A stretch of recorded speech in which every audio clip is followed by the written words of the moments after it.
అందరికీ నమస్కారం. చూడండి, నా పేరు గోపాల్ అయ్యంగార్, thesimpleastrologer.com.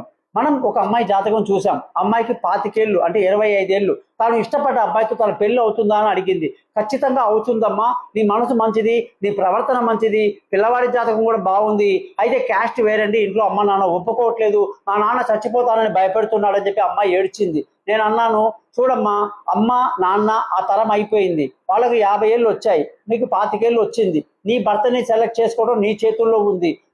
సీతామహాదేవి కాలంలో నుంచి తన భర్తను తాను సెలెక్ట్ చేసుకునే అవకాశం ద్రౌపదికి కూడా మహాభారతంలో ఉంది. మరి ఈ రోజు ఒక ఆడది ఒక అబ్బాయిని ప్రేమించి పెళ్లి చేసుకోవడం తప్ప? అంటే కాలం మారింది, ధర్మం మారింది, పెద్దలు కాస్త తగ్గాలి. పిల్లవాడు బాగున్నాడు, పిల్ల బాగుంది, జాతకం బాగుంది, ఇంకేం కావాలి? అయితే వాళ్ళు ఏం చేశారంటే ఆ పిల్లవాడి మీద నేరుగా పోలీస్ కేసే చేసేసారండి. చేసిన తర్వాత నాకు ఆ ఇన్ఫర్మేషన్ ఇచ్చారండి. నేను వాళ్ళ అమ్మ నాన్నని పిలిచి ఒకటే అడిగాను, ఓకే, మీరు అబ్బాయి మీద పోలీస్ కేసు చేశారు, మీరు సపోజ్ ఈ అమ్మాయి కానీ మంచి పిల్ల కాబట్టి మీతో ఉంది, ఒకవేళ ఈ పిల్ల అబ్బాయితో వెళ్ళిపోయింది అనుకోండి, పెళ్లి చేసుకుంది అనుకోండి, ఎన్ని స్టోరీలు వస్తాయో తెలుసా అండి. ఆ పిల్ల అబ్బాయితో వెళ్ళిపోయినా కాపురం సరిగా చేయకపోవచ్చు, ఎందుకంటే మీరు అబ్బాయిని పోలీస్ కేసులో ఇరికిచ్చారు కాబట్టి. మీ అమ్మా నాన్న ఇలా చేశారని జీవితాంతం చంపుతాడు ప్రేమించిన వాడిని చేసుకుంటే. చేసుకోలేదనుకోండి, వీళ్ళు చెప్పిన సంబంధమే అమ్మాయి చేసుకుంది అనుకోండి, ఆ పిల్లవాడు పగబట్టి ఈ అమ్మాయి వెంట పడి ఈ అమ్మాయి జాతకంలోకి వచ్చి వాళ్ళ ఆయనతో మాట్లాడి ఈ అమ్మాయి కాపురాన్ని ఎందుకు పాడు చేయడండి? మళ్ళీ దానికి అవకాశం ఉంది కదండి.